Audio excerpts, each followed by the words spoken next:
ইয়া আইয়ুহাল ইনসানু মা গাররাকা বিরাব্বিকাল কারীম।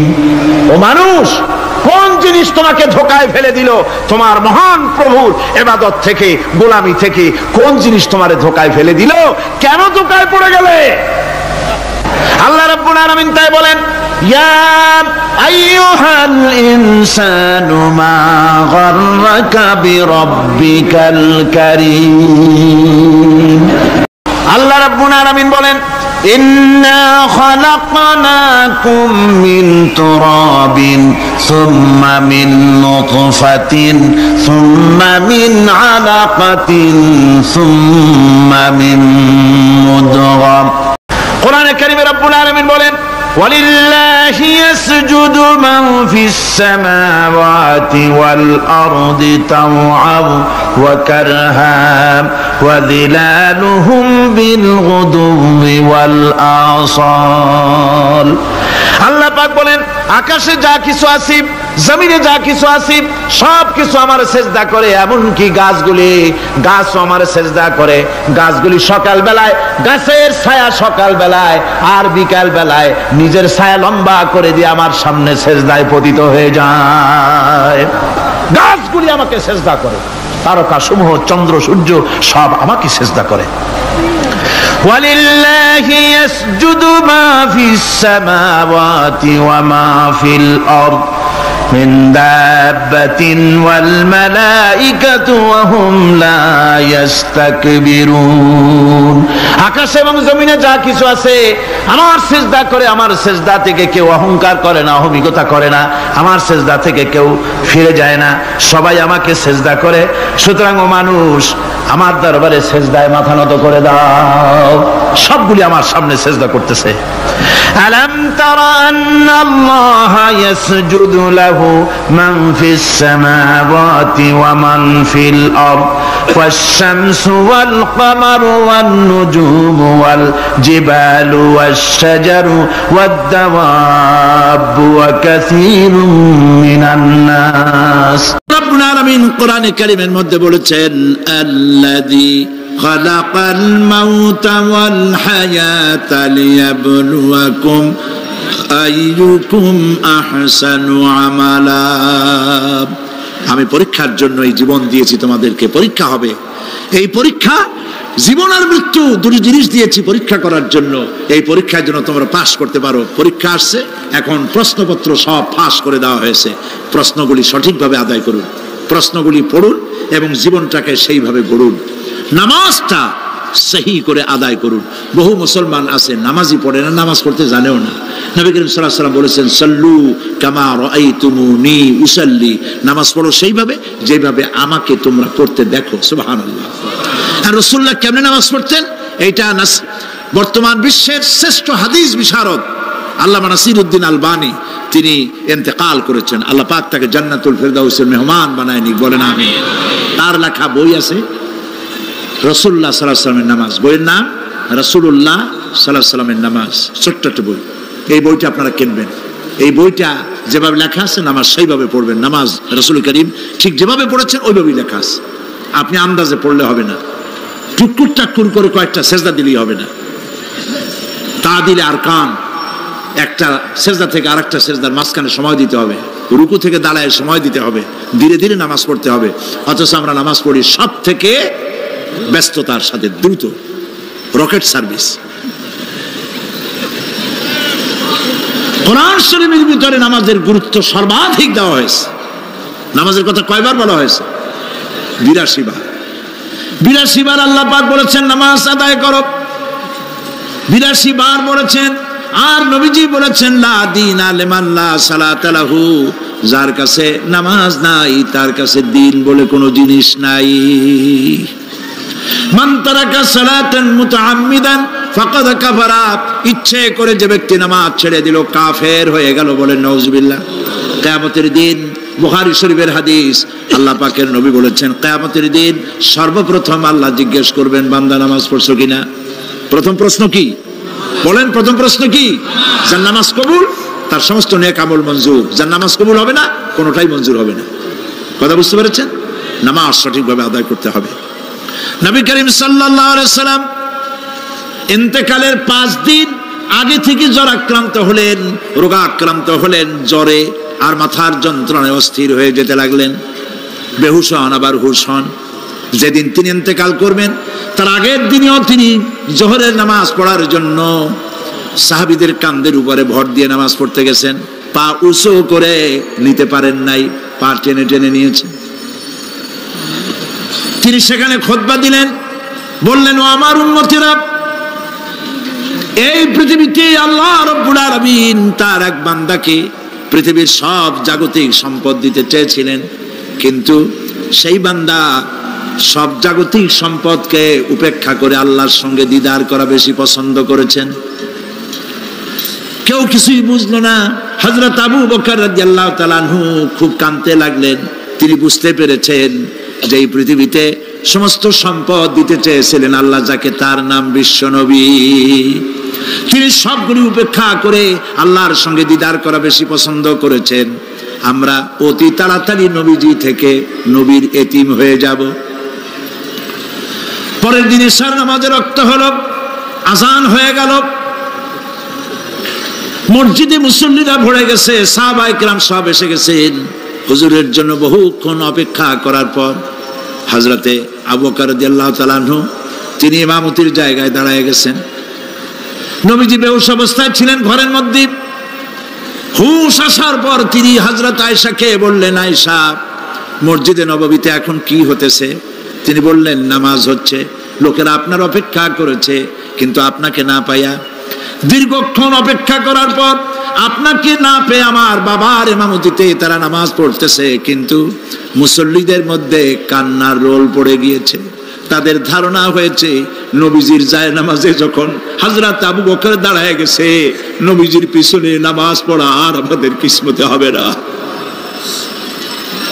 নবীজি বলছেন, আয়েশা রে, মসজিদে নববীর দিকের দরজাটা খুলে দাও, আমি নামাজের দৃশ্য দেখতে চাই। দরজা খুলে দেওয়া হলো। নবীজি কোন রকম মাথা উঁচু করে মসজিদে নববীতে নামাজের দৃশ্য নিজে অবলোকন করে আবার শুয়ে পড়লেন। হযরত আয়েশা লক্ষ্য করে দেখেন নবীজির চোখের পানি দিয়ে কোনা দিয়া পানি বেয়ে বেয়ে পড়ছে। হযরত আয়েশা প্রশ্ন করলেন, ইয়া রাসূলুল্লাহ, নামাজের দৃশ্য দেখি কাঁদছেন কেন? হুজুর বলেন, আয়েশা রে, এটা কোনো দুঃখের পানি নয়, আমি কাঁদতেছি এই জন্যে, এই নামাজের জামাত কায়েমের জন্য তায়েফের ময়দানে অনেক রক্ত ঝরেছে, আবার উহুদের ময়দানে দান দান শহীদ হয়েছে, সাহাবায়ে কেরাম জীবন দিয়েছে। আজ আমি দেখতে পেলাম আমার উম্মতেরা জামাতে নামাজ পড়ছে। আমার ধারণা হলো ভবিষ্যতে কিয়ামত পর্যন্ত আমার উম্মতেরা এইভাবে জামাত বন্দী হয়ে নামাজ আদায় করবে। নবীজি আবার বেহুশ হয়ে পড়লেন। মসজিদে নববী থেকে আজ আর কেউ বাড়ি যায় না, সবাই কান্দে। আজ রাত বোধহয় নবীজি কাটাবেন না। মেয়েরা কাঁদতেছে, সাহাবায়ে কেরাম কাঁদতেছেন, আজওয়াজে মুতাহারাত তারা কাঁদতেছে। নবীজির আবার হুঁশ হলো, তাকায় দেখেন ঘরের মধ্যে কান্নাকাটি, মসজিদে নববীতে কান্নাকাটি। সব থেকে বেশি কাঁদতেছেন মা ফাতেমা। নবীজি হযরত ফাতেমার কান্না দেখে ইশারা করলেন, কাছে আয়। হযরত ফাতেমা রাসূলের কাছে গেলেন। নবীজি কানে কানে কি যেন বললেন, কান্নাটা বন্ধ হয়ে গেল। হযরত আয়েশা জিজ্ঞেস করলেন, মা, তোমার আব্বা তোমার কানে কি বললো আর কান্না বন্ধ হয়ে গেল? হযরত ফাতেমা বলে, আম্মাজি, আমার আব্বা আমাকে বললেন, মা ফাতিমা, তোমার কান্না আমার বরদাস্ত হয় না, কেঁদো না, আমি মৃত্যুর পরে সকলের আগে তোমার সাথে আমার দেখা হয়ে যাবে। হযরত ফাতেমা বলছেন, আম্মাজি, আমি বুঝতে পেরেছি আমার আব্বার এই কথার অর্থ কি। নবীজির ইন্তেকালের পরে আত্মীয় স্বজনের মধ্যে সবার আগে আমার মৃত্যু হবে, আর আমার পিতার সাথে আমি মিলিত হতে পারবো। রাত যখন শেষ হয়ে এলো, নবীজির হুঁশ হয়েছে। তাকায় দেখেন হযরত জিবরাইল দাঁড়ানো। হযরত জিবরাইল নবীজির চেহারা মোবারকের দিকে তাকায় বলেন, আসসালামু আলাইকা ইয়া রাসূলুল্লাহ, আল্লাহ আপনাকে সালাম বলেছেন, আর আল্লাহ পাক জানতে চেয়েছেন আপনার মুখে আপনি কেমন আছেন। আল্লাহ জানেন আপনার অবস্থা কি, তারপরেও আপনার মুখে শুনতে চেয়েছেন আপনি কেমন আছেন। নবীজি বলছেন, জিবরাইল বড় কষ্টে আছি, বড়ই যন্ত্রণা, বড়ই কষ্ট। হযরতে জিবরাইল বলছেন, ইয়া রাসূলুল্লাহ, আজকে এক নতুন ফেরেশতা আমি সাথে করে নিয়ে এসেছি। এই ফেরেশতা পৃথিবীর কোন নবী অথবা কোন মানুষের কাছে যাওয়ার জন্য অনুমতি চায় না, আজ আপনার কাছে অনুমতি ভিক্ষা চায় কাছে আসার জন্য। ওই ফেরেশতার নাম হচ্ছে মালাকুল মউত।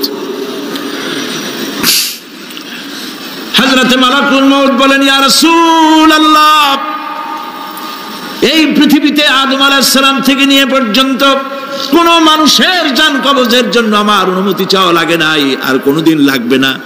আজ আমি আসার সময় আল্লাহ বলেছেন আপনার জান কবজের জন্য আমি যেন আপনার কাছে অনুমতি ভিক্ষা চাই।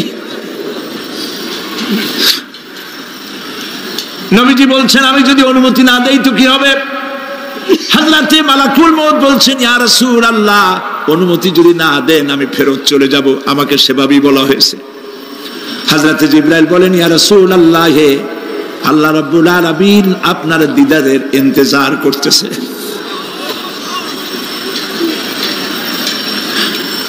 নবীজি বলছেন, মালাকুল মউত, তুমি জান কবজের কাজ শুরু করো। মালাকুল মউত যখন কাছে এসেছে, রাসূল জিজ্ঞেস করলেন, আয়েশা, ঘরে যে কয়েক টুকরা স্বর্ণ ছিল সেগুলোর কি অবস্থা? ছোট ছোট 6 টুকরা স্বর্ণ ছিল। হযরত আয়েশা বলছেন, হুজুর আমি এগুলো রেখে দিছি।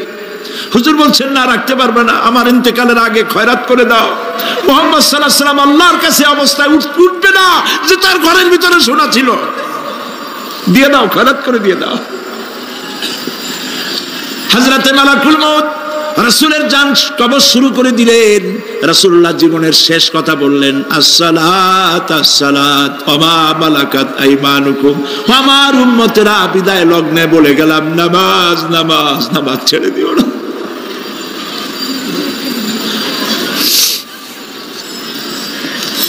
প্রিয় ভাইরা,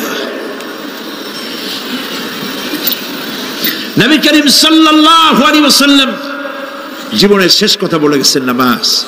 সেই নামাজে আমাদের যত সব অবহেলা, স্ত্রীকে নামাজ পড়ান, বউকে নামাজ পড়ান, ছেলে মেয়েকে নামাজ পড়ান। দোকানদার ভাইরা যখন আজান হয়ে যাবে দোকান বন্ধ করে দেন, আপনি আপনার কর্মচারীরা নামাজ পড়তে যান। যতটুকু সময় নামাজ পড়তে গেছে এই সময় বিক্রি করলে যা লাভ হইতো, এরপরে বিক্রি করলে আল্লাহ 10 গুণ বেশি বরকত দিতে পারেন। পারেন কিনা? পারেন কিনা? পারেন। আল্লাহর বিশ্বাস করেন, আল্লাহ আপনার বরকত দিবে। আপনার কর্মচারী, দোকানদারে, বাড়ি ঘরে স্ত্রী পুত্র পরিজন যারা আছে সবাইকে নামাজি বানাবার জন্য চেষ্টা করেন। নামাজ রোজা ইত্যাদি করুন। মিথ্যা বলবেন না, ওজনে কম দিবেন না, খাদ্যে ভেজাল দিবেন না, ঘুষ খাবেন না, ঘুষ দিবেন না, মানুষের উপর অত্যাচার করবেন না, কাউকে কষ্ট দিবেন না, মানুষ যেন আপনার ব্যবহারে কষ্ট না পায়। আল্লাহ পাক বলেছেন, ওয়াকুলু লিন্নাসি হুসনা, মানুষের সাথে সুন্দর সুন্দর কথা কও। নবী করিম সাল্লাল্লাহু আলাইহি ওয়াসাল্লাম বলেছেন, মানুষের সাথে যদি হাসি মুখে কথা বলো একটা সদকা দেওয়ার সমান সওয়াব হয়ে যাবে। মানুষকে ভালোবাসো, গরিবদের ভালোবাসো, তাদের অর্থ করি দাও, পয়সা করি দাও, তোমার যা আছে দিতে থাকো। কুয়ার পানি যত উঠাবেন তত কুয়ার পানি ভালো থাকবে, আর পানি উঠাবেন না কুয়ার পানি পচে যাবে। এই জন্য আল্লাহর রাস্তায় পয়সা যত ইনকাম হচ্ছে খরচ করতে থাকেন, আল্লাহ পাক দিতে থাকবেন। আল্লাহ পাক বলেছেন যে সদকার মালকে আল্লাহ বৃদ্ধি করে দেন, আর দান সদকা যারা করে না, যাকাত দেয় না, তাদের মালকে আল্লাহ ধ্বংস করে দেন, হালাক করে দেন। এগুলোর দাম নাই, অশান্তি বাড়বে, বউ কথা শুনবে না, সন্তানাদি কথা শুনবে না, মামলা মোকদ্দমা, অশান্তি আর অশান্তি। আর আল্লাহর পথে থাকুন, আল্লাহ শান্তি বাড়ায় দেবেন। আমরা বলি আমিন। প্রিয় ভাই সব, আমি কিছু আলোচনা আজকে আল্লাহ পাক যা করাইছেন এগুলি যেন আল্লাহ আমারে আমল করার তৌফিক দেন। আমি মাঝে মধ্যে ভয় পাই, একদিন তো এই খবর নিশ্চয়ই হবে যে সাইদি বিদায় হয়ে গেছে। সেদিন খালি হাতে যেন আল্লাহর কাছে না যাই, আমি যেন আসামি না হই যে আমি যা বলছি মানুষকে 40 বছর একটানা যা বললাম আমি নিজে আমল করতে পারি নাই। এরকম ভিক্ষুক যেন আমি না হই, আমি যা মানুষকে বলেছি আমি যেন তা আমল করতে পারি। আমি আপনাদের কাছে দোয়া চাই। আমরা কেউ বাঁচবো না, এই যে দেখা হলো আবার দেখা নাও হইতে পারে। সেই জন্য আমরা আমাদের জীবনকে যেন তৈরি করি আপনারা কোরআন শরীফ পড়ুন, দিন শিখুন, ঈমান শিখুন, ভালো থাকুন, ভালো হয়ে চলুন। আল্লাহ রাব্বুল আলামিন পরীক্ষার জন্য আমাদেরকে এই ময়দানে ছেড়ে দিয়েছেন। প্রশ্ন কি হবে আল্লাহ সব বলে দিয়েছেন। প্রশ্ন কি হবে? তোমার যৌবন, এ ব্যাপারে প্রশ্ন করা হবে। কোন পথে ইনকাম করেছো প্রশ্ন করা হবে। কোন পথে খরচ করেছো প্রশ্ন করা হবে। দ্বীনের ইলম যতটুকু হাসিল করেছিলে তার কতটুকু নিজে পালন করেছো, আর দ্বীনের দাওয়াত কতটুকু মানুষের কাছে পৌঁছায়ছো, প্রত্যেকটি ব্যাপারে কিয়ামতে আল্লাহর কাছে জবাব দিতে হবে। এই জন্য কবি বলছেন, আমল সে জিন্দেগি বনতি হ্যায়, ये जन्नत भी व जहन्नम भी, ये खाकी अपनी फितरत है, ना नारी ना नूरी। মানুষের জীবন আমল দিয়ে গঠন হয়, আমল দিয়ে জীবন গড়ে, নইলে এই মাটির তৈরি দেহ জান্নাত আর জাহান্নামের কিছু দিয়ে তৈরি হয় নাই।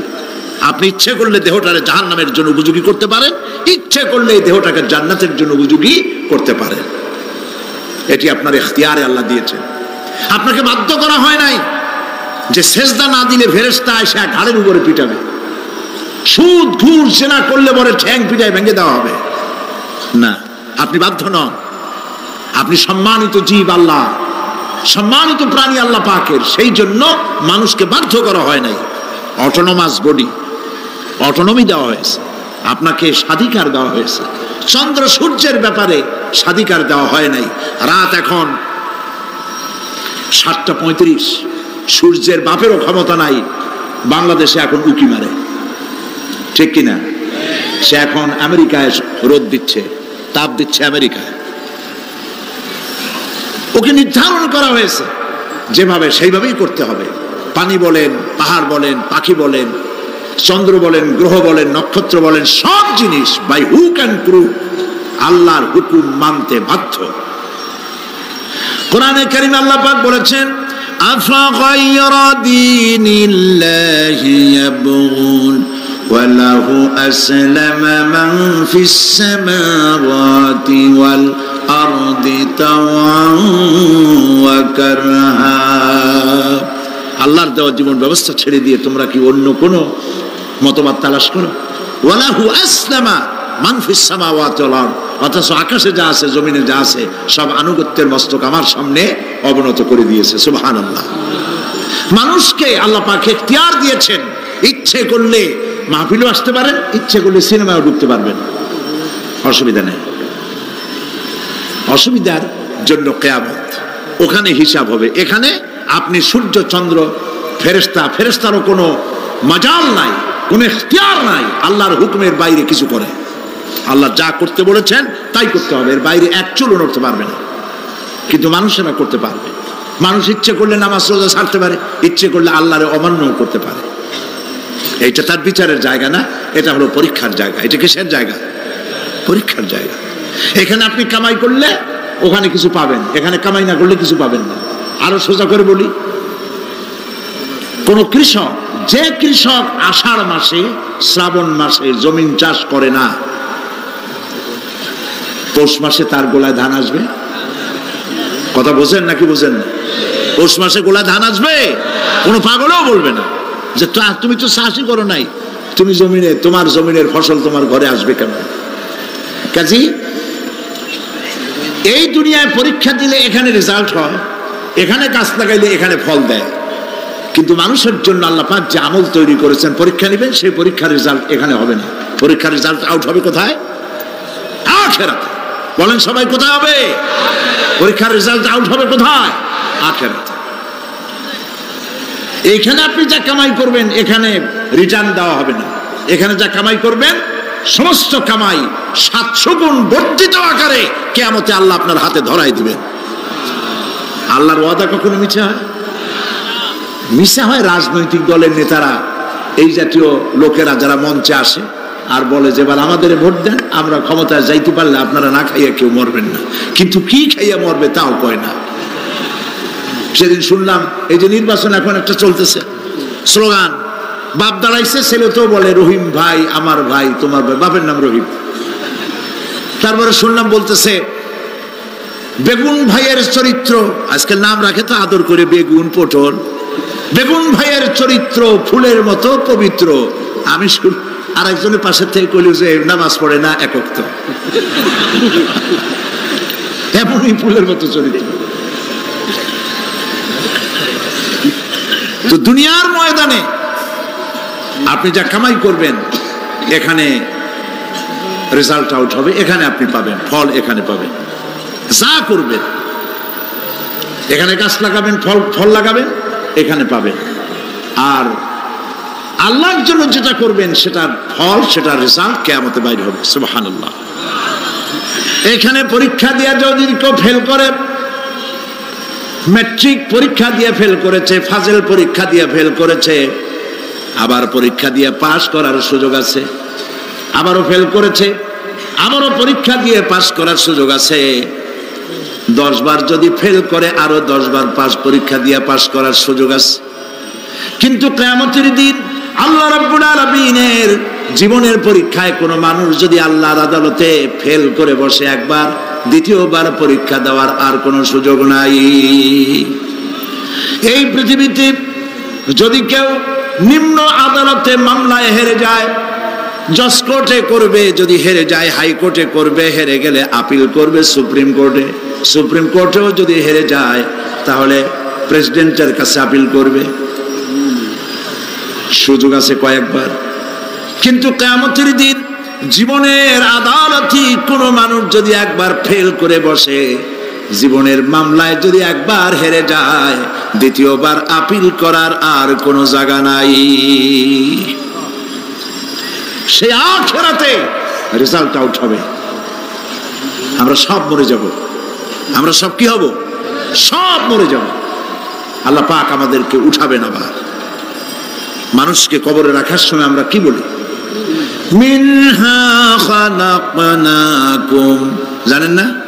পড়েন, মিনহা খালাকনাকুম ওয়া ফিহা নুঈদুকুম ওয়া মিনহা নুখরিজুকুম তারাতান উখরা।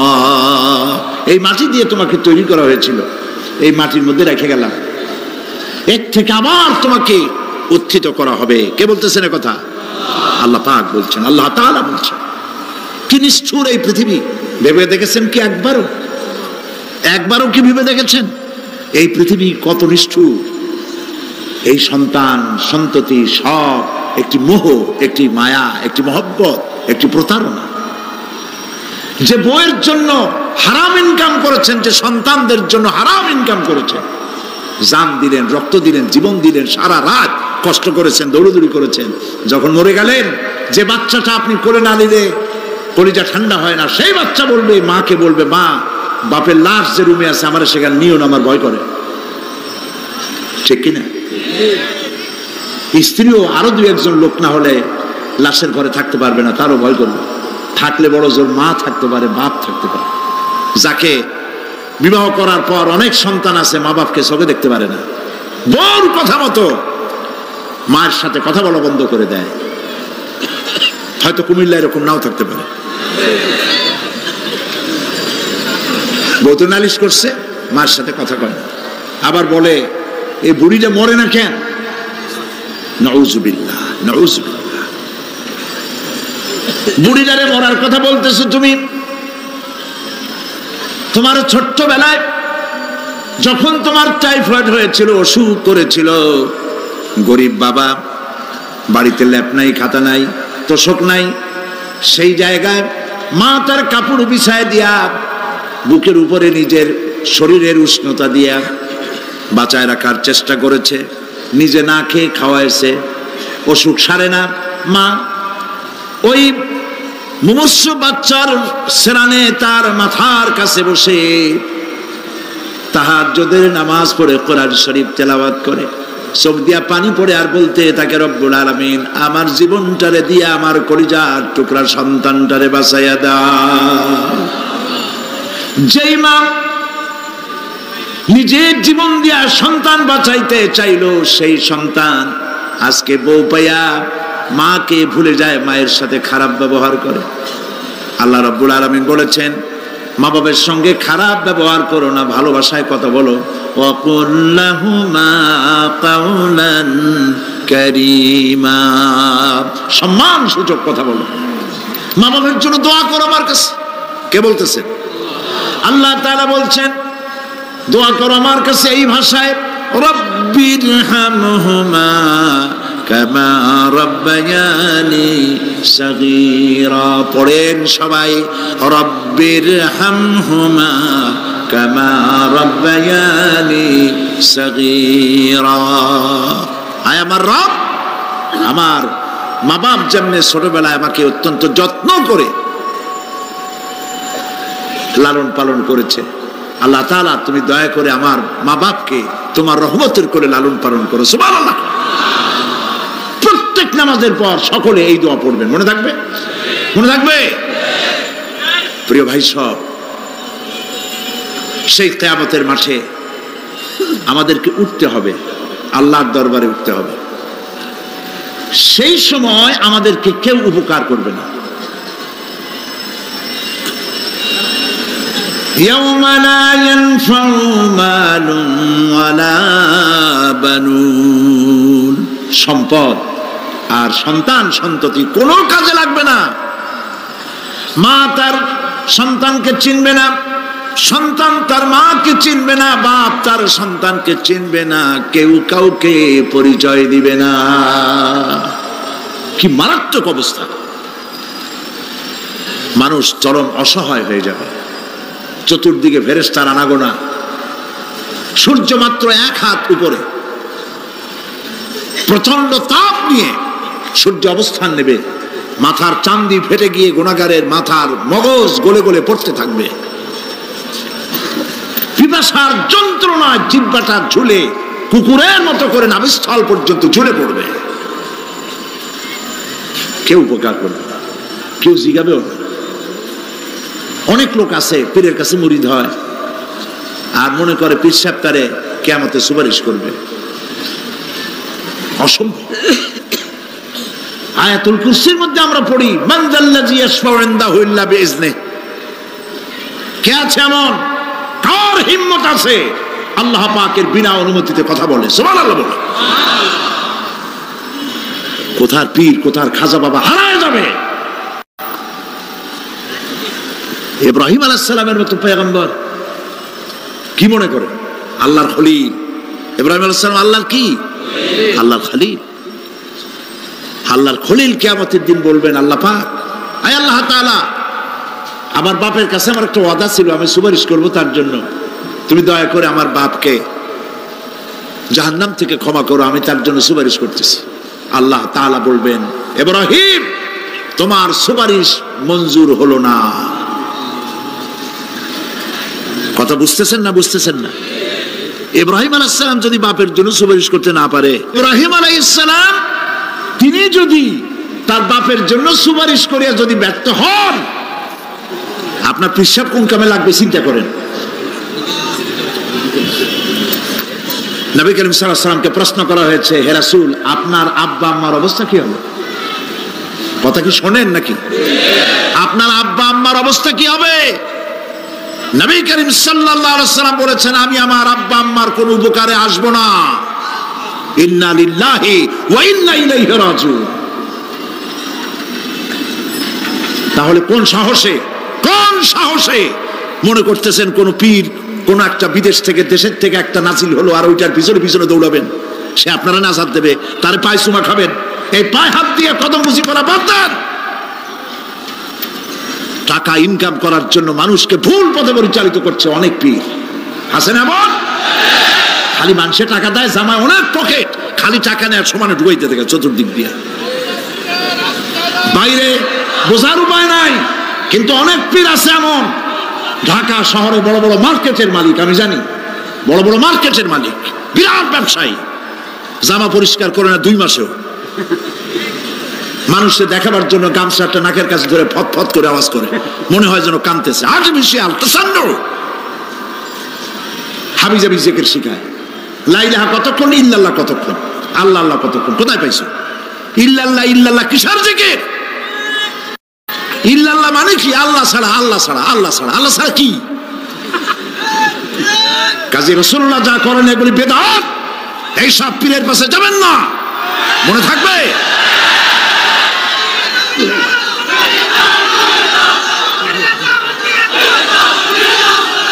প্রিয় ভাই সব, কিয়ামতের দিন আপনার আমল, একমাত্র আমল আপনাকে বাঁচাইতে পারবে।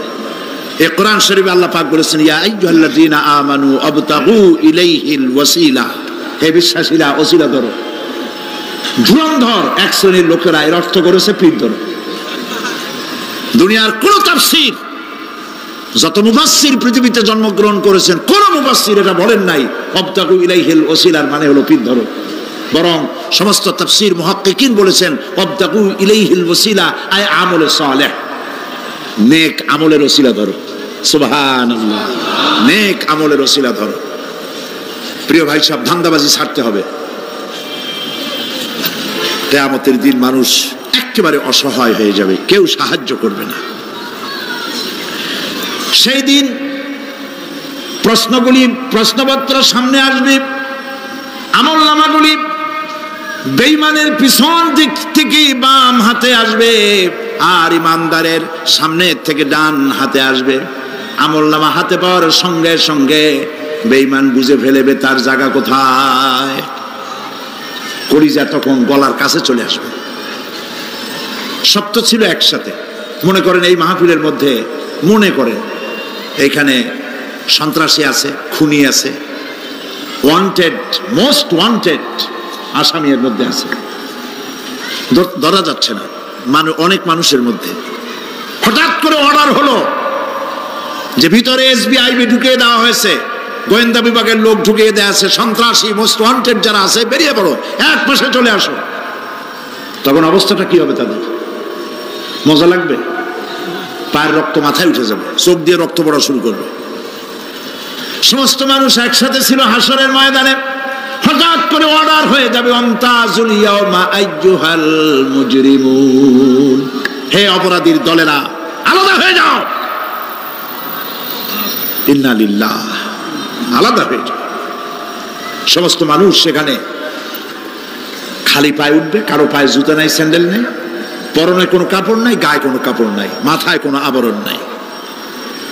হযরত আয়েশা সিদ্দিকা রাদিয়াল্লাহু তাআলা আনহা, তিনি নবী করিম সাল্লাল্লাহু আলাইহি ওয়াসাল্লামের কাছে কিয়ামতের এই বর্ণনা শুনে কাঁদতেছিলেন আর বলতেছিলেন, হে আল্লাহর রাসূল, কিয়ামতে সকলকে ভাবে উঠতে হবে, এমনকি আমাকেও? হুজুর বললেন, প্রত্যেকটি মানুষকেই উলঙ্গিনী হয়ে উঠতে হবে। তিনি প্রশ্ন করলেন, তখন কি শরম হবে না?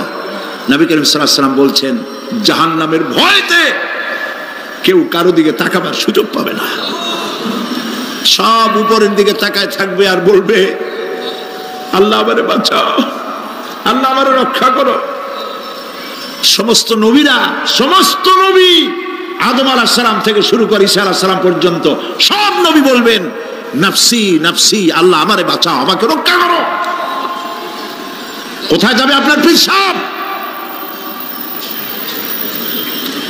একমাত্র ব্যক্তি, একমাত্র ব্যক্তি বিশ্ব নবী মুহাম্মদুর রাসূলুল্লাহ সাল্লাল্লাহু। মানুষেরা হয়রান হয়ে যাবে, আদম আলাইহিস সালামের কাছে যাবে, আবাল বাশার, আপনি প্রথম মানুষ, আমরা বিপদে শেষ হয়ে গেছি, 50,000 বছর দাঁড়ায় আছি। কয় বছর দাঁড়ায় থাকতে হবে? কোথায় আছে? এই কোরআন শরীফ, 50,000 সানা মিম্মা তাউদ্দুন। এই পৃথিবীতে গণনা করলে 12 মাসে 1 বছর, 12 বছরে 1 যুগ, এরকম করে করে 50,000 বছর পৃথিবীতে গুনলে যত বড় লম্বা হয়, বিচারের দিনটা এত বড় লম্বা হবে। সবাই বলবে, আদম আলাইহিস সালাম আমাদের জন্য একটু আল্লাহকে সুপারিশ করুন যেন তিনি আমাদের বিচারটা তাড়াতাড়ি করে দেন। তিনি বলবেন, আমার পক্ষে সম্ভব না, আল্লাহ সামনে দাঁড়িয়ে কথা বলার আমার কোনো সাহস নাই, আমি পারবো না। নূহ আলাইহিস সালামের কাছে যাও, নূহ আলাইহিস সালাম বলবেন, আমি পারবো না। মুসা আলাইহিস সালামের কাছে যাও, তিনি বলবেন, আমি পারবো না। ইব্রাহিম আলাইহিস সালামের কাছে যাও, একজন আরেকজনের কাছে পাঠাবে। সর্বশেষ ঈসা আলাইহিস সালামের কাছে লোকেরা আসবে, হাসরবাসী। ঈসা আলাইহিস সালাম বলবেন, আমি তো পারবোই না, কারণ পৃথিবীর শত শত কোটি নাসারারা আমাকে আল্লাহর ছেলে বলেছে, অথচ আমি তাদের তা বলতে বলিনি। আমি নিজের ব্যাপারেই আজকে শঙ্কিত, আমারে তারা আল্লাহর ছেলে বলছে। আল্লাহ আজকে আমার সাথে কি ব্যবহার করবেন আমি তো জানি না, আমি নিজেই বিপদে আছি। তবে আমি তোমাদের ব্যাপারে একটা পরামর্শ দিতে পারবো। একজন ব্যক্তি আছে যার কাছে গেলে তিনি কথা বলতে পারবেন, তিনি বিশ্বনবী রাহমাতুল্লিল আলামিন জনাব মুহাম্মদ রাসূলুল্লাহ সাল্লাল্লাহু আলাইহি ওয়াসাল্লাম। তার কাছে চলে যাও, হাসরবাসীরা তার কাছে চলে যাবে। নবীজি সকলের কথা শুনে সিজদায় পড়ে কাঁদতে থাকবেন। তিনি বলবেন, হাসরবাসীদেরকে আশ্বস্ত করবেন, এই কাজ আমার কাজ, আমি বলবো আল্লাহ পাককে। তিনি সিজদায় পড়ে কাঁদবেন। রব্বুল আলামিন প্রশ্ন করবেন, হে আমার রাসূল, আপনার তো আজকে কান্দার দিন না, আপনি কাঁদেন কেন? আমি আপনাকে মাকামে মাহমুদ দিয়েছি, কাউসারের মালিক বানাই দিয়েছি। আপনি জান্নাতে প্রবেশ করার আগে কেউ বেহেশতে যাইতে পারবে না, এই সম্মান দিয়েছি, কাঁদেন কেন? নবীজি বলেন, রব্বুল আলামিন যা তুমি আমার জন্য বরাদ্দ রেখেছো সব আমি পেয়েছি বা পাবো, আমি কান্দি আমার উম্মতের কি হবে? আল্লাহ রাব্বুল আলামিন তাকে পারমিশন দিবেন, আপনার নেককার জান্নাতি উম্মতগুলি আপনি বেছে নিন। নবী করিম সাল্লাল্লাহু আলাইহি ওয়াসাল্লাম পারমিশন পাবেন। আল্লাহর পারমিশন ব্যতি রেখে আল্লাহর দরবারে কথা উচ্চারণ করার ক্ষমতা কারো হবে না। সুবহানাল্লাহ। এই কথা ভাববার কোনো কারণ নাই। অমুক পীর সাহেবের অনেক মুরিদ আছে, সব মুরিদ টুরিদ নিয়ে নারে তকবীর জিন্দাবাদ, পীর সাহেব জিন্দাবাদ, এই সমস্ত বাদ বোধ কামে লাগবে না। ওয়া কুল্লুহুম ইয়াতিহি ইয়াউমাল কিয়ামাতি ফারদা। কিয়ামতের দিন প্রত্যেককে একজন একজন করে আসতে হবে আল্লাহর দরবারে। আল্লাহ বলেছেন একজন একজন একজন, মিছিল করার উপায় নেই। আল্লাহ রাব্বুল আলামিনের দরবারে হাজির হয়ে যাবে সেই কঠিন হাসরের ময়দানে বাঁচার জন্য। নবীজি দোয়া শিখায় দিয়েছেন, দোয়া করো, আল্লাহুম্মা হাসিবনি হিসাবান ইয়াসীরা। পড়েন আমার সাথে, আল্লাহুম্মা হাসিবনি হিসাবান ইয়াসীরা, আল্লাহুম্মা হাসিবনি হিসাবান ইয়াসীরা। হে আল্লাহ, তুমি আমার সহজ হিসাব নাও। নবী করিম সাল্লাল্লাহু আলাইহি ওয়াসাল্লাম নিজেই দোয়া করেছেন। চিন্তা করেন, আল্লাহ পাক নিজে, আল্লাহ তাআলা তিনি নিজে প্রশ্ন করবেন এবং পাপগুলি দেখাই দেবেন, এই সব পাপ করছো। মানুষ, আল্লাহর বান্দা ভয় চোটে কলজা গলা দিয়ে বেরিয়ে যেতে থাকবে, বেরিয়ে যেতে চাইবে, তার বাষ্পরুদ্ধ হয়ে আসবে, বলতে থাকবে, আল্লাহ আমি করে ফেলেছি, আমি মাপ চাই, তোমার কাছে ক্ষমা ভিক্ষা চাই। আল্লাহ রাব্বুল আলামিন বান্দার কাকুতি বিরতির দিকে লক্ষ্য করে বলবেন, বান্দারে আমি তোকে ক্ষমা করে দিলাম। এটাই হলো হিসাব ইয়াসির, সহজ হিসাব। এই সহজ হিসাব কার কিসমতে আছে কার কিসমতে নাই আমরা কেউ জানি না। এই দুনিয়াটাকে আল্লাহ পাক বানাইছিলেন পরীক্ষা নেওয়ার জন্য। কি জন্যে? পরীক্ষা নেওয়ার জন্য। পরীক্ষায় যার যে বয়স এখন আছে, এখানে আমার যা বয়স, আপনার যা বয়স, এই বয়সে যা যা করছি এখন হিসাব করেন।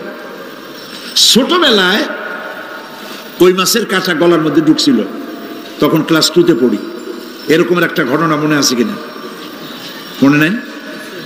অন্যের বাড়ির আম পাড়তে গিয়া বাড়িওয়ালার সামনে পড়ছিলেন, 2টা থাপ্পড় দিছিল, এসব কথা মনে আছে না?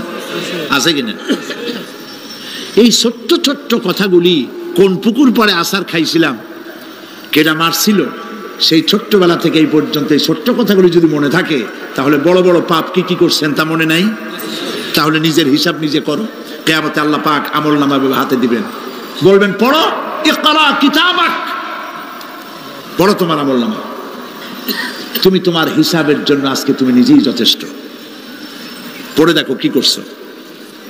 ইন্না লিল্লাহি ওয়া ইন্না ইলাইহি রাজিউন। হযরত ওমর ফারুক রাদিয়াল্লাহু তাআলা আনহু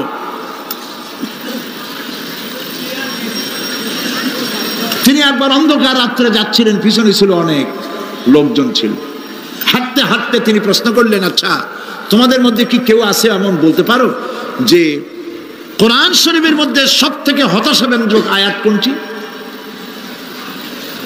একজন জবাবে বললেন, অন্ধকার পিছনে, অন্ধকারের মধ্যে পিছন থেকে একজন জবাব দিল, ফামাইয়ামাল মিসকালা যাররাতিন খায়রান ইয়ারা ওয়া মাইয়ামাল মিসকালা যাররাতিন শাররান ইয়ারা।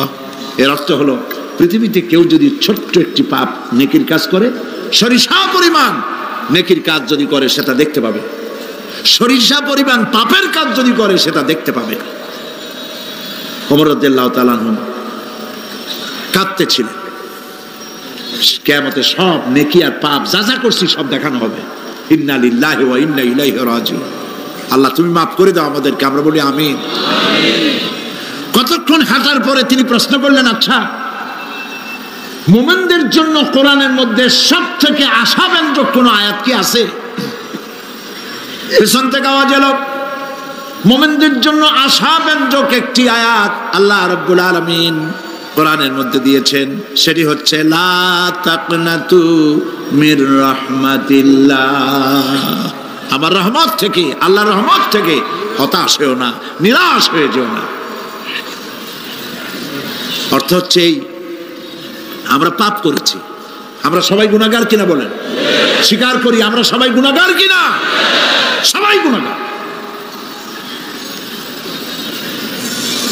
এই গুনাহগার মানুষগুলি যদি গুনায় তওবা করে, গুনার জীবনে করব না তওবা করে কেউ যদি আল্লাহর রহমতের দিকে এক বিঘত অগ্রসর হয়, হাদিসে কুদসির ভিতরে এসেছে আল্লাহ পাক বলেন, আমি আমার ওই বান্দার দিকে এক হাত আগায়া যাই। কোন বান্দা যদি গুনাহ তওবা করে আর যদি গুনাহ না করে আমার দিকে যদি হেঁটে আসে, আমার রহমত বান্দার দিকে দৌড়াইয়া যায়। আল্লাহর গজবের চাইতে রহমত বেশি। বান্দা তোমার গুনাহ যদি আকাশ সমান হয়, আল্লাহর, তোমার গুনাহ যদি পাহাড় সমান হয়, আল্লাহর রহমত আকাশ সমান। তোমার গুনাহ যদি আকাশ সমান হয়, আল্লাহর রহমত তার আরশে আজিম ছায়া গেছে। সুবহানাল্লাহ।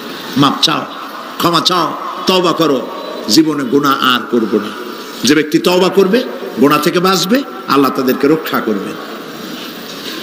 প্রিয় ভাইয়েরা, এই দুনিয়ার জিন্দেগিতে পৃথিবীর মহব্বতে আমরা পাগল হয়ে গেছি। সবাই শুধু টাকা টাকা, টাকা ছাড়া দুনিয়াটা ফাঁকা।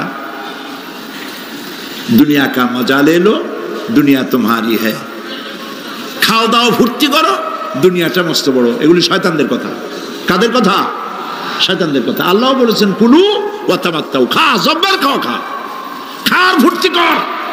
মাতাউন কালিল সুম্মা মাওয়াহুম জাহান্নাম ওয়া বিসাল মাসির। সামান্য কয়েকদিনের জন্য দালান কোঠা বানাইয়া ফুর্তি কর, এরপরে জায়গা হবে জাহান্নামে। জায়গা হবে কোথায়? জাহান্নামে। প্রিয় ভাইয়েরা, এই দুনিয়াটার দৃষ্টান্ত একটা পরের স্ত্রীর মতো সুন্দরী যুবতী, রূপবতী, স্বাস্থ্যবতী পরের একটা স্ত্রী। এইটারে দেখে আফসোস করে কোনো লাভ আছে? জবাব দেন। যারা কথা বোঝেন তারা জবাব দেন।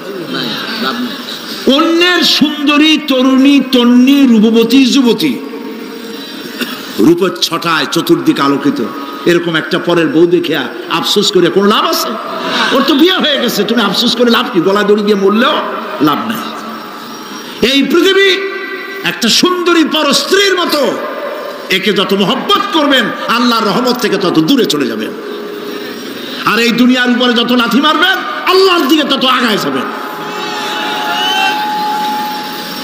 খালি টাকা চাই, টাকা টাকা।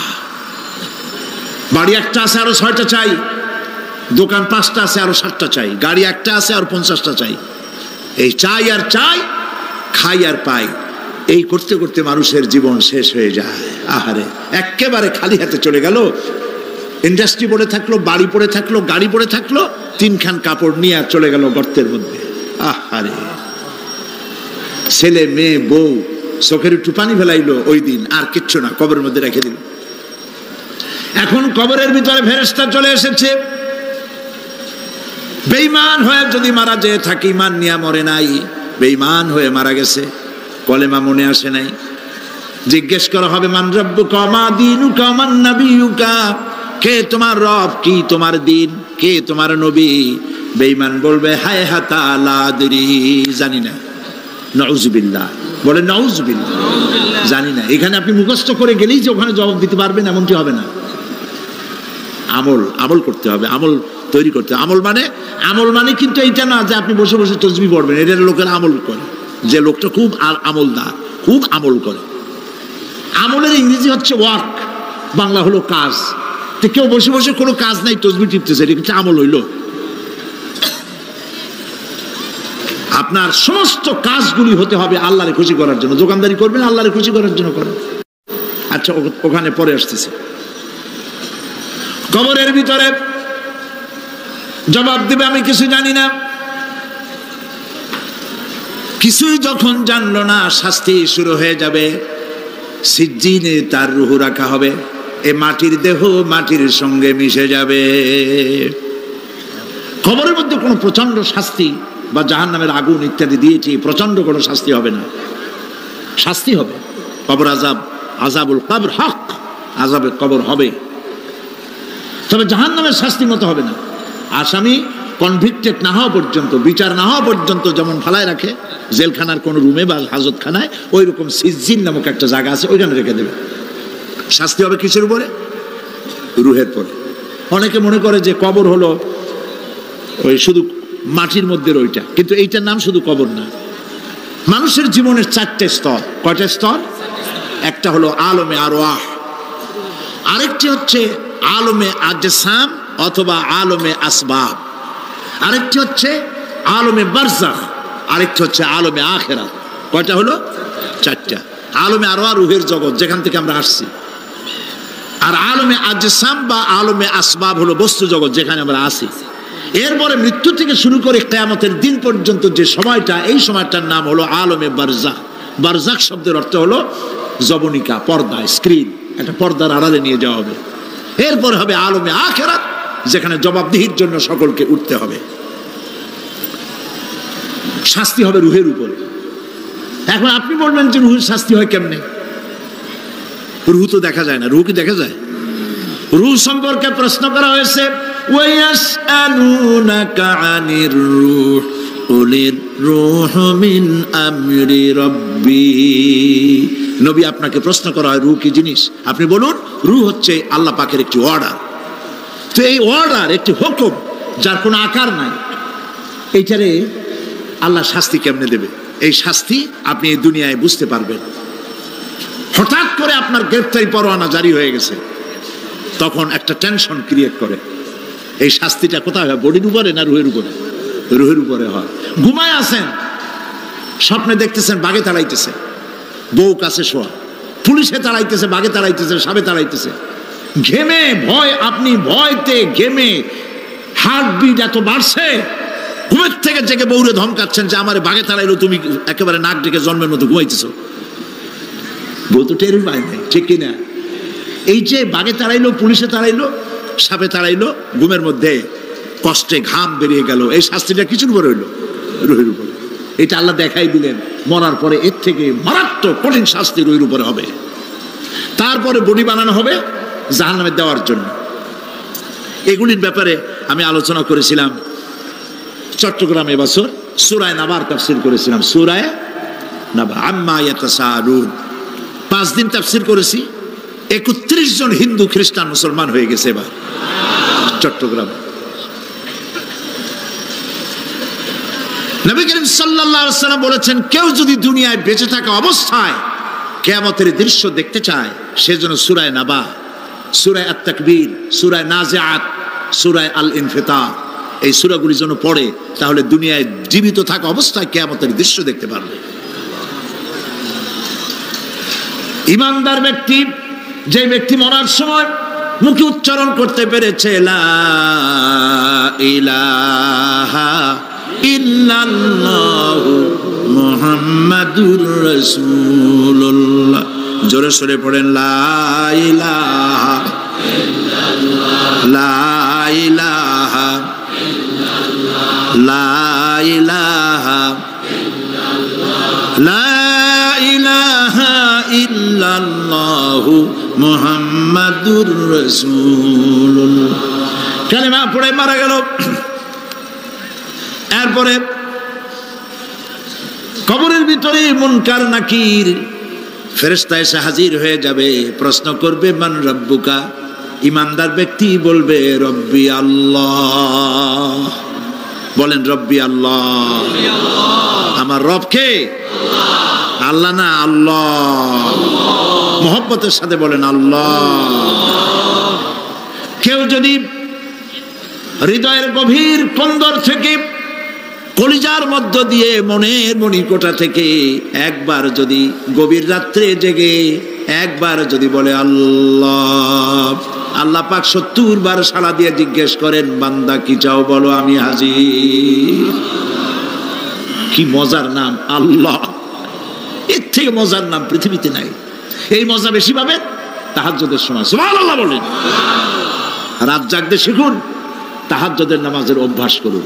সমস্ত নবীদের উপরে তাহাজ্জুদ পড়া বাধ্যতামূলক ছিল। গভীর রাত্রে সব ঘুমানো, আপনি জাগুন, উজু করুন, একটা রুমের মধ্যে একা চলে যান, দরজা বন্ধ করে দিন, তারপরে ৬ রাকাত ৮ রাকাত নামাজ পড়ে কান ধরে আল্লাহর কাছে বলতে থাকেন আল্লাহ, আমি এই সমাজের একজন নগণ্য মানুষ, তুমি দয়া করে আমারে কত টাকা দিছো, পয়সা দিছো। আমার মতো বিদ্যা জানাওয়ালা লোকেরা রিক্সা চালায়, অফিসে চাকরি করে, খাইয়া বউরেও ভালো কাপড় দিতে পারে না। তুমি আমারে কই থেকে কই নিয়ে আসছো বাবু, তার আমি শুধু নাফরমানি করছি, গুনাহ করছি, মিথ্যা কথা বলছি। আল্লাহ তুমি আমারে মাফ করো।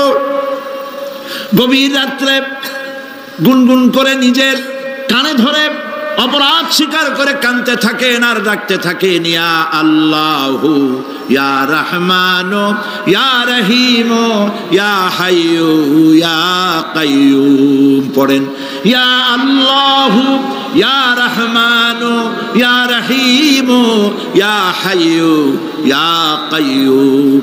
ইয়া আল্লাহু ইয়া রহমানু ইয়া রহিমু ইয়া হাইয়ু ইয়া কাইয়ুম। চোখের পানি ফেলে।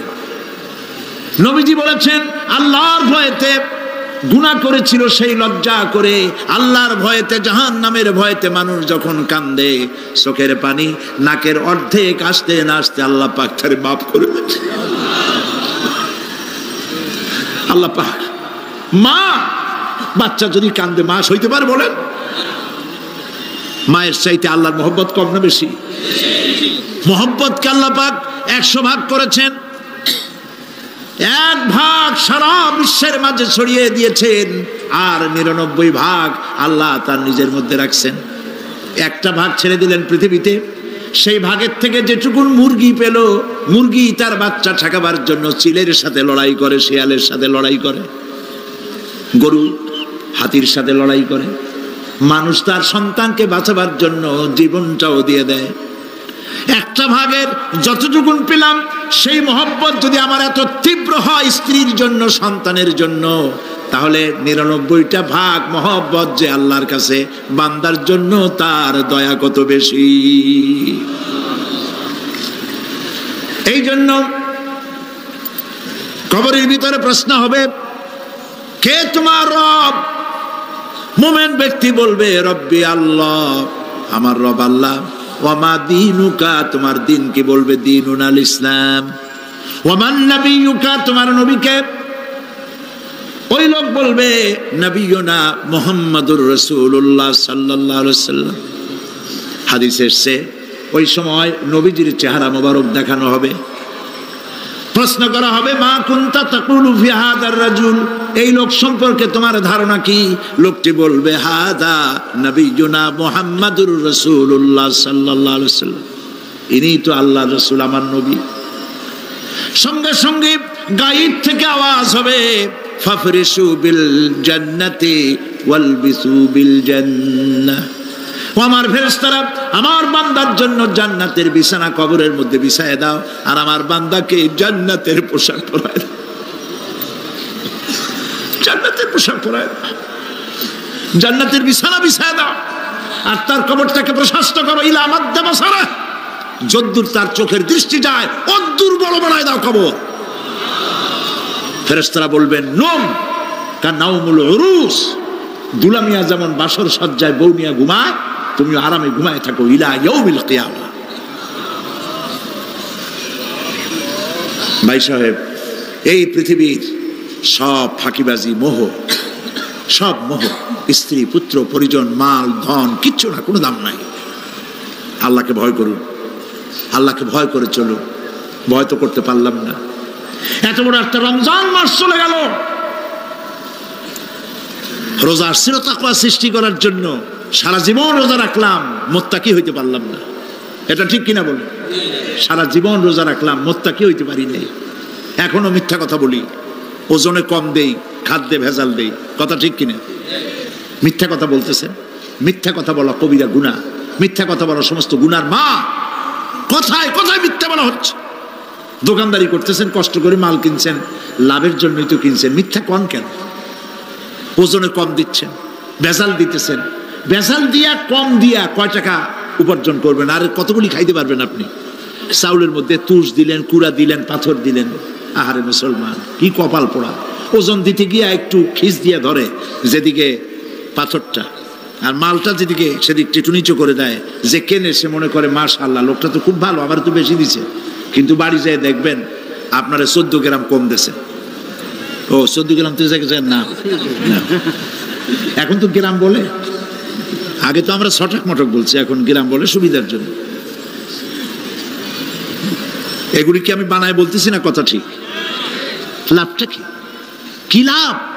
জমিনের আইল ঠেলতেছেন, পরের জমিন দখল করতেছেন, বোনেরে ঠকাইছেন, ভাইরে ঠকাইছেন, ভাইয়ের সম্পত্তি ফেরত দেন নাই। আহা, এই যে দুরবস্থার সৃষ্টি হলো, আমলের পরিবর্তন হলো না। মসজিদ বানাইছি সব দালান, মসজিদগুলি সব বিল্ডিং হয়ে গেছে। নবী করিম সাল্লাল্লাহু আলাইহি ওয়াসাল্লাম বলেছেন মাসাজিদুহুম আমিরাতুন ওয়া হিয়া খারাবুম মিনাল হুদা, মসজিদগুলি সব দালান হয়ে যাবে শেষ যুগে। এগুলি নবী করিম সাল্লাল্লাহু আলাইহি ওয়াসাল্লাম ভবিষ্যৎবাণী। মসজিদগুলি কি হবে? সব বিল্ডিং হয়ে যাবে। ওয়া হিয়া খারাবুম মিনাল হুদা, হেদায়েত থেকে খালি হয়ে যাবে। হেদায়েত নাই, খালি মসজিদ, building, tiles, mosaic, air condition সব আছে, হেদায়েত নেই। কবি বলতেছেন मस्जिद तो बना ली है शब भर में ईमान की हरारत वालों ने, मन पुराना पापी रहा बरसों में नमाजी बनना सिखा। মন চাইছে তাড়াতাড়ি করে মসজিদ একটা বানাই ফেলাইছে, কিন্তু বছর বছর নামাজ পড়লো, মন সেই পুরানা পাপী রয়ে গেছে, সেই পাপ থেকে সে বাঁচতে পারে নাই। এই জন্য বিশ্ব कवि अकबाल बोले मस्जिद में मरसिया खाए के नमाजी न रही, मस्जिद में मरसिया खाए के नमाजी न रही, यानी वो साहिबे औसाफ हिजाजी न रही। मस्जिद आटकानते से আমার সেই নামাজি কই? যেই নামাজিরা যখন নামাজ পড়তো পাখি এসে মাথার উপরে বসতো, পাখিতে বুঝতে পারতো না যেটা মানুষ না গাছ। সুবহানাল্লাহ। আর এখন ইমাম যদি নামাজ পড়তে আত্মাহিত পড়তে দেরি করে, ধীরে ধীরে পড়তেছে, পিছন থেকে সিগন্যাল মারা শুরু করে,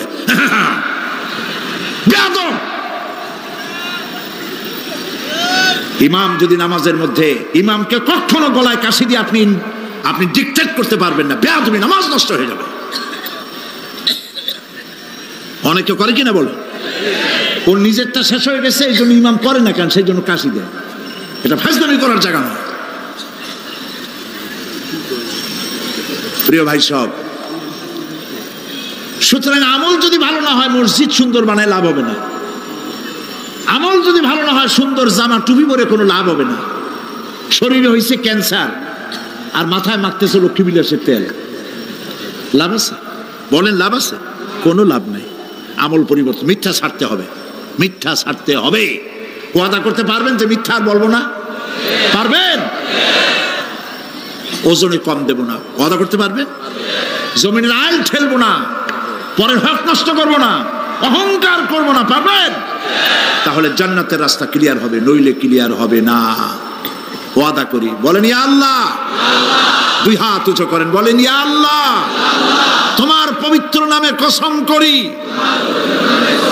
ওয়াদা করি, যতদিন পর্যন্ত মালাকুল মউত আমার মাথার কাছে না আসতেছে, ফরজ নামাজ, ফরজ রোজা ছেড়ে দেব না। ইয়া আল্লাহ, আর মিথ্যা কথা বলবো না, ওজনে কম দেব না, খাদ্যে ভেজাল দেব না, অধীনস্থ নারীদেরকে বেপরদা রাখবো না, অহংকার করব না, সুদ খাবো না, সুদ দেব না, ঘুষ খাবো না, ঘুষ দেব না, শিরক করব না, বেদাত করব না। আল্লাহ তাআলা তুমি দয়া করে আমার ওয়াদা কবুল করো, আমিন। হাত নামা। আল্লাহ পাক কবুল করুন, সবাই বলেন আমিন। যদি এই ওয়াদা পালন করতে পারি, জান্নাতের রাস্তা ক্লিয়ার হয়ে যাবে। আর ওয়াদা পালন করতে পারবো না, ওয়াজের মাহফিল আইসা কোনো লাভ নেই। বছরের পর বছর ওয়াজ শুনবেন, আমলের পরিবর্তন হবে না, কোনো লাভ নাই।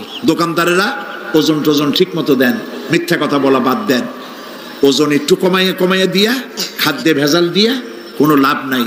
এগুলি আপনি কবরে নিতে পারবেন না, শুধু পাপ আর পাপ। কথা বুঝে আসছে আপনাদের?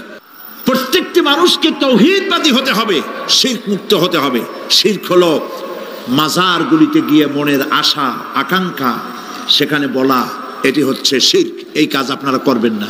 কুমিল্লা কি মাজার আছে? আছে? কোন মাজারে যাবেন না, কোনোদিন যাবেন না, কোনো প্রয়োজন নাই। বিপদে পড়েছেন, উযু করবেন, মসজিদে চলে যাবেন, সুবহানাল্লাহ বলেন। মসজিদে গিয়ে 2 রাকাত কাজায়ে হাজতের নামাজ পড়বেন, আল্লাহর কাছে কাঁদবেন।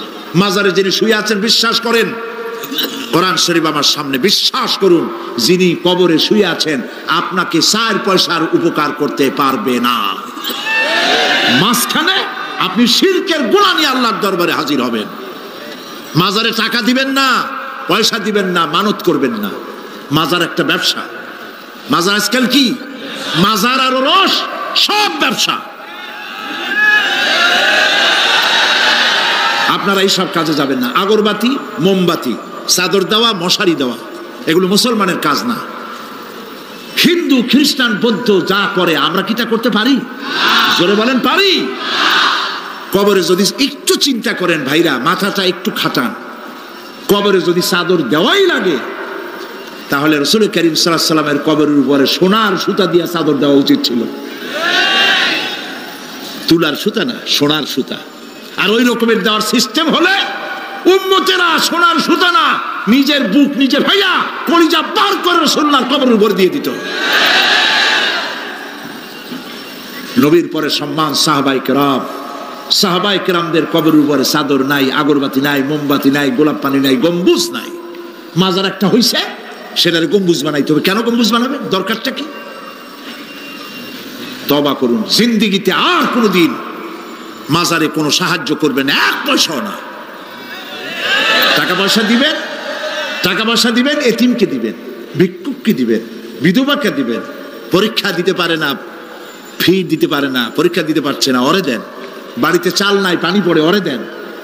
অন্ধ মানুষকে দেন, লুলাকে দেন, এতিমখানায় দেন, মাদ্রাসায় দেন, টিউবওয়েল বানায় দেন যেখানে পানি নেই। এই সব কাজ করেন, সওয়াব হবে। সুবহানাল্লাহ। মাজারে, কোন মাজারে, আজকের মাহফিলে যত লোক হাজির হয়েছেন, কোন মাজারে কোনো টাকা পয়সা, আগরবাতি, মোমবাতি, চাদর জিন্দেগিতে দেবেন না। কারা দেবেন না? হাত উঁচু করে দেখান।